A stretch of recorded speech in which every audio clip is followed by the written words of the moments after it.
Tunaweza keti chini. Waheshimiwa viongozi wote, ndugu wananchi wa Taita, Taveta na Kajiado, hamjambo. Asalamu alaikum. Mimi kwanza nataka nimshukuru Mungu kwa kutupatia nafasi tumefika hapa leo. Asante sana Mheshimiwa Governor kwa kutukaribisha hapa, na mbunge wa hapa na viongozi wale wengine wote pamoja na wananchi wa hapa Taita Taveta. Vile viongozi walionitangulia walivyosema, leo ni siku ya furaha sana. And that is the reason why we are assembled here. Mumesikia kwamba hii sanctuary ambayo tutakuwa nayo hapa imepangwa na kina mama. Masikia kuna mama waziri, kuna mama katibu, kuna mama chairman, kuna mama Meg kutoka Marekani. Hao mama wote kwa niaba ya serikali ya Kenya na wananchi wa sehemu hii na conservation family tunataka kusema asanteni sana. I think whoever said what a man can do, a woman can do better, may have been right. Across the world, few nations are called to carry the weight of global heritage on their shoulders. Kenya is one such nation. Today, we launch this expansive rhino sanctuary. We confirm and reaffirm our place as a nation leading from the front, protecting what the world cannot afford to lose. The new Tsavo West Rhino Sanctuary, spanning more than 3,200 square kilometers, is the largest sanctuary in the world. For decades, the Ngulia Rhino Sanctuary, covering only 92 square kilometers, has carried nearly 150 black rhinos, more than half, or more than 2.5 times its capacity. This extreme congestion has suppressed breeding, intensified territorial conflict, reduced calf survival, and placed the rhino population under dangerous ecological stress. Across Kenya, more than 80% of our black rhinos live in overstocked sanctuaries, limiting our ability to grow our national herd. Today, we correct that mistake. With this expansion, the 150 rhinos in Ngulia will now merge with 50 rhinos in Tsavo West Intensive Protection Zone to form a single founder population of 200 black rhinos, the largest black rhino population in Kenya and among the most significant on the African continent. Historically, the greater Tsavo ecosystem was one of the largest black rhino strongholds anywhere in Africa, supporting over 8,000 rhinos in the early 70s. And we were told this ably by the governor. He said rhinos used to roam around this county in the early 70s in large numbers. Today, they are caged in sanctuaries. By 1989, the population had dropped to fewer than 20 due to the combined effects of poaching, drought, and land pressure. That national tragedy led to the immediate establishment of the Kenya Wildlife Service to ensure that such a loss would never happen again. Today, as we restore Tsavo as a continental stronghold for the black rhino, we are correcting history with resolve and in a very decisive way. Reaching this moment has required unprecedented national effort. Before expansion, Kenya undertook comprehensive visibility studies, a full environmental and social impact assessment, an independent risk assessment, and extensive stakeholder and community consultations across Taita Taveta County. And I must commend our partners who facilitated and became part of this effort, without who we would not be here today. Thank you very much. And I want to single out one great lady who has a big heart for Kenya, Meg Whitman. Thank you very much for all the good that you do for our country. We do not know how to pay you. We also conducted the largest rhino monitoring and tagging exercise ever undertaken anywhere in the world. As a result, 90 rhinos were safely immobilized, while 89 were fitted with modern tracking devices and digital identifiers, enabling real-time, landscape-wide monitoring of their movement, their health, and their security. To protect this vast sanctuary, the government of Kenya has deployed advanced AI-enabled camera systems, drone and aerial surveillance, expanded long-range wide area network connectivity, encrypted digital radio networks, patrol vehicles, and over 300 security personnel as a dedicated fixed-wing aircraft for purposes of rapid response. We have built more than 250 kilometers of upgraded fencing, 40 new ranger houses and operational bases, opened access roads, cut lines, and fire breaks, and expanded water infrastructure across the landscape. Through the Kenya Rhino Range Expansion Initiative, more than $4.7 million, or equivalent of 600 million shillings, has already been invested in strengthening Tsavo's protection capacity, making this one of the most advanced wildlife security systems on our continent. With increased space, upgraded security, improved genetics, and reduced density, Kenya is now positioned to raise the national black rhino population growth rate from 5% to 8% annually. This will directly advance our national targets of 1,450 rhinos by 2030 and 2,000 rhinos by 2037.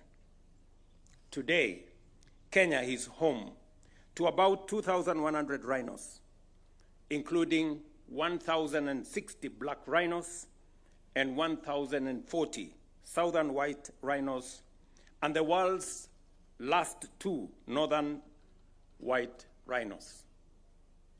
We have in our custody nearly 78% of the global population of eastern black rhinos.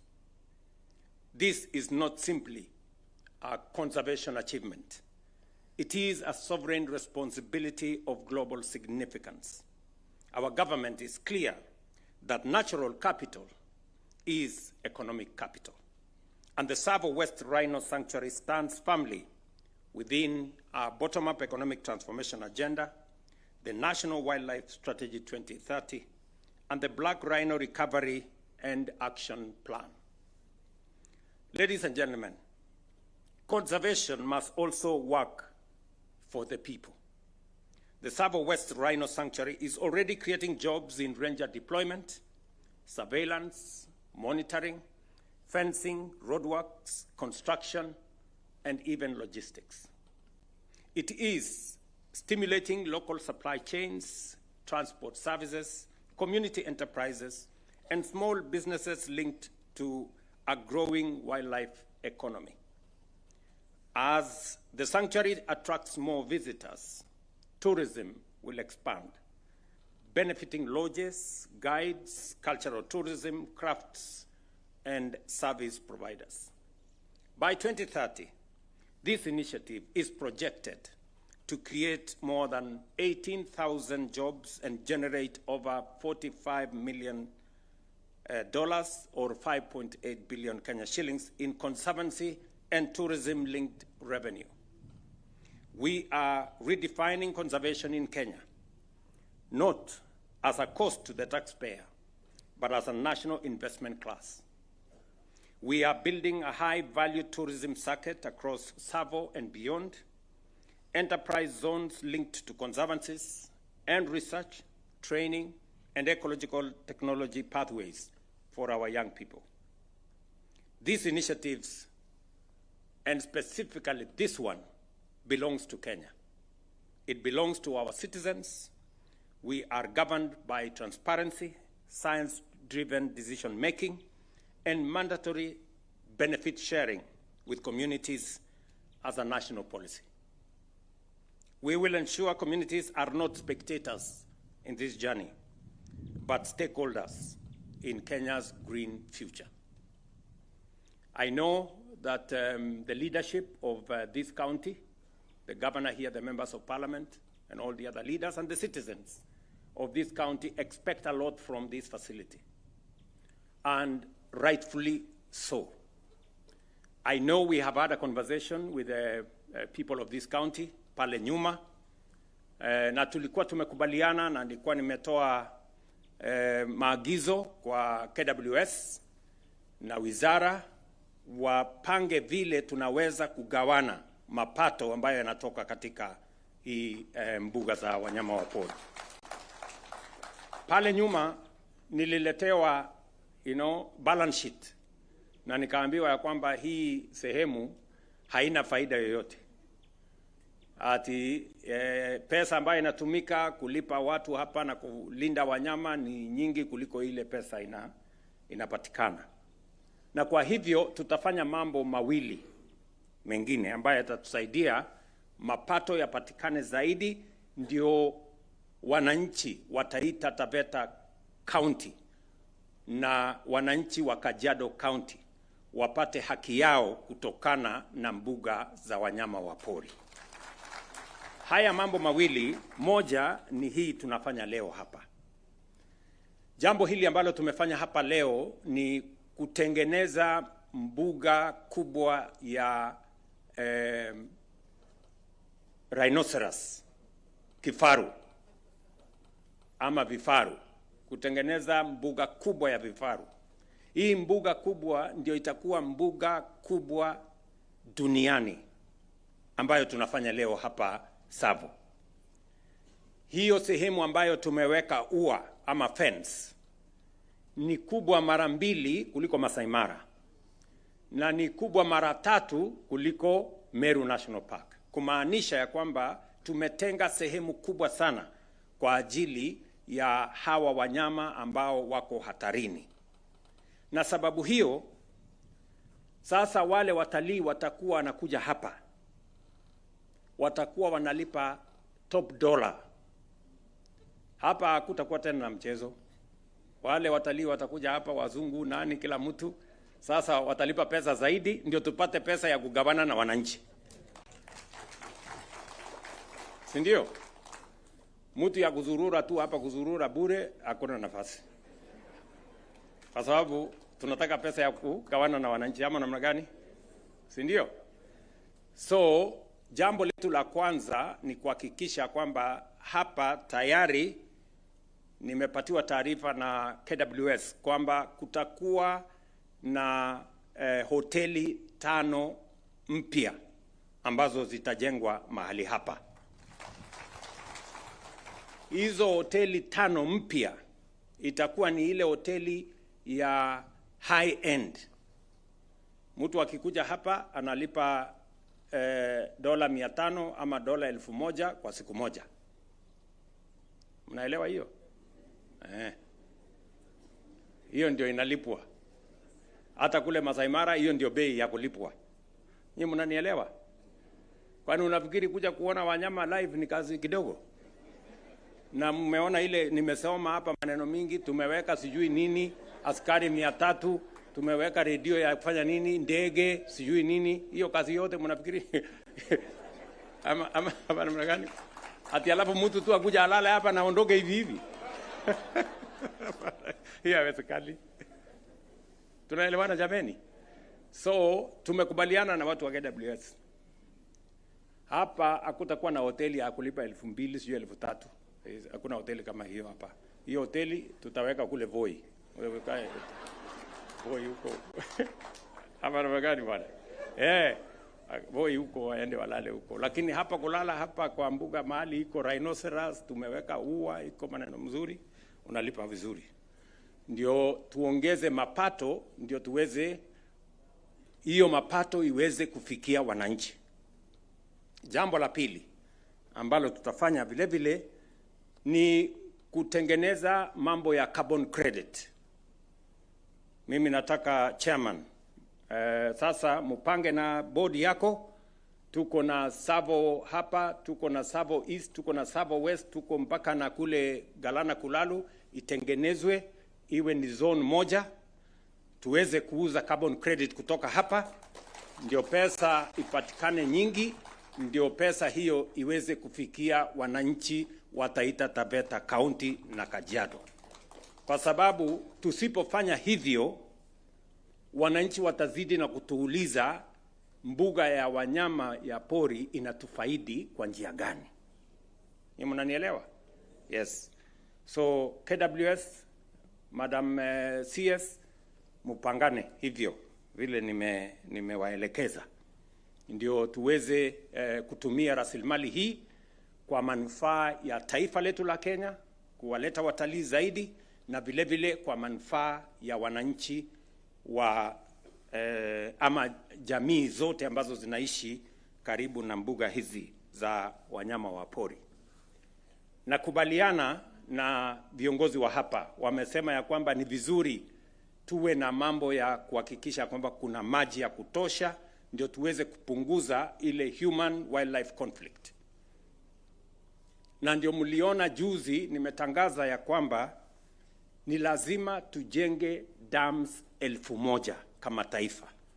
Dams kubwa 50 na dams zingine 1000, kuhakikisha ya kwamba tunatega maji, tunaweka storage, tunaweka harvesting ya maji, ndio tuhakikisha kwamba iko maji ya kutosha ya wananchi, ya wanyama, ya mifugo na ya kuzalisha chakula kwa taifa letu la Kenya. Dam ya kwanza kati ya dams ya kwanza ambayo tutajenga ni dam ya hapa iko hapa Galana Kulalu hapa. Hiyo ndio among the first dams to benefit from our new program, which by the way the National Infrastructure Fund will be ready this week. I know I announced to the people of Kenya that we are creating a National Infrastructure Fund where we are going to mobilize resources from the budget, from proceeds of privatization, from royalties, and use it to attract more money. In fact, 3, 4, 5, 6 times more from the private sector.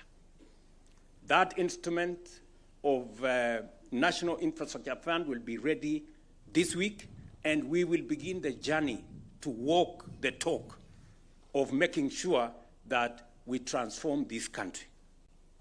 So among the areas that we are going to focus are areas like Taita Taveta County, where we have arid and semi-arid areas. So I just want to confirm to you that you are squarely in our plan.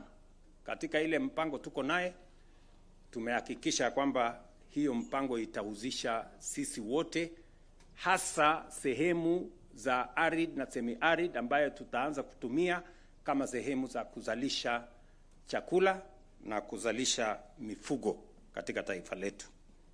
Kwa hivyo tunajua ya kwamba tumekuwa na mipango mingi kwa muda mrefu, lakini hatujakuwa na uwezo ya kutimiza hiyo mipango kwa sababu hatujakuwa na mpango kamili ya vile pesa itapatikana. Lakini sasa tuko na mbinu mpya ya kutengeneza hiyo maneno.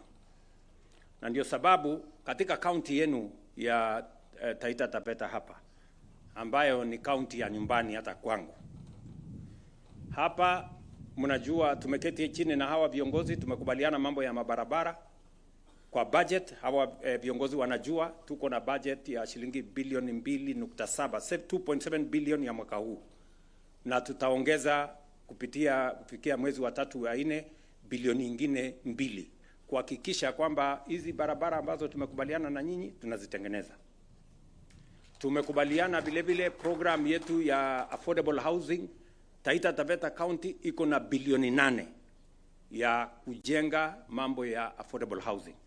Tuko na 2.5 billion ya hostels ya watoto 500,000 Taita Taveta County.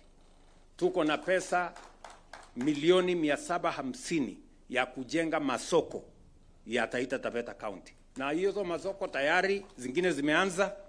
Kwanza ile ya Voi Town, nataka kujenga soko hapo kubwa ya karibu milioni 300 na nitakuja hapo kuianzisha. Ili wakati tunasukuma mambo ya maendeleo ya Kenya, mambo ya maendeleo ya Taita Taveta County iko katikati. Na vile umeuliza governor, nitatafuta nafasi msimu huu wa hii Krismasi mwaka mpya hapo, tukuje tuketi chini kama watu wa Taita Taveta County, ndio tukubaliane mambo yetu ya maendeleo, tupange vipi, na tutapanga kila kitu, si ndio? Tutapanga kila kitu, tuhakikisha kwamba ile factory yetu ya mining ambayo nilikuja kuanzisha hapo, naambiwa iko tayari. Kuna kitu kidogo imebaki, by February March next year tutakuwa tunaanza kutengeneza maneno hapo. Ile ya iron ore pale, na zile vitu zingine zote ambazo tumekubaliana, mambo ya mabarabara, ile ya kutoka Bura kule mpaka Mto Mwagodi, hiyo mnajua iko tayari, contractor yuko pale anasukuma hiyo kazi. Ile ya Njukini hiyo inaelekea, yetu ya kule Ses Rekeke inaendelea, hii dunia yote hii. So msikuwe na wasiwasi, hiyo mipango yote mimi naelewa na tulishakubaliana na nyinyi, kwa sababu tumesema tunataka Kenya itembee sambamba. Siasa ya zamani ya ubaguzi na kubagua sehemu zingine tukomeshe, ili tuweze kutembea pamoja. So viongozi, ndugu zangu, viongozi mlio hapa, tachukua nafasi tukuje tuongee maneno ya Taita Taveta County. Nikipata nafasi kidogo, kama tutaenda kwa governor nyumbani, ama mtakuja nyumbani kwangu, ama tutaenda kwa John hapa huyu Bwire, ama tutaenda kwa Chome, ama tutaenda kwa huyu ndugu yangu pastor tutakubaliana. Now therefore, it is my solemn honor and to officially launch the Tsavo West Rhino Sanctuary and declare this expanded landscape open for the future of Kenya's black rhinos. Asanteni sana, pongezi, na nimefurahi sana kuwa kati yenu siku ya leo. Mambo yale mengine yote najua tuko na maneno ya kina mama. Huyu Mungwana amesema kina mama wa hapa ni waimbaji wazuri sana, wanaenda mpaka kule India. So siku ile wakienda India, wapitia hapo kwangu, ni watafutie mzigo kidogo ya kununua leso wakienda huko. Sawa bwana gavana, tapangana na wewe, ndio hawa wale wanaenda kutuwakilisha huko wawakilishe Kenya vizuri. The other issues we are going to have a conversation about, as Rebecca has said, we have dedicated this year's Independence Day to matters tourism, and I'm going to be making a comprehensive statement on Friday on the same. I know we have made huge strides on many areas. Our tourism numbers have gone up, our tourism revenues have gone up. We're investing in this space. As Kanga said, we have hired 1,500 rangers, new rangers, and people who are going to assist us to manage our wildlife. We're investing almost 40 billion shillings to build a new conference facility that is going to support our conference tourism. We are investing in many other areas to make sure that we have a secure country, because it starts with security. That's why we are putting resources in making sure that we have adequate security in the country, so that we avoid travel advisories and things that impede the growth of our tourism. We have big opportunities for those who want to invest. We have big opportunity in facilities.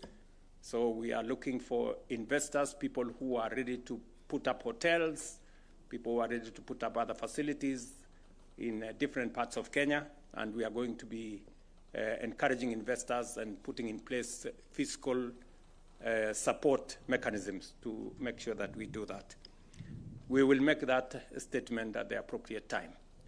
Asanteni sana watu wa Kajiado, asanteni sana watu wa Taita Taveta. Vile nimesema, tutapata nafasi ingine. Mungu awabariki sana.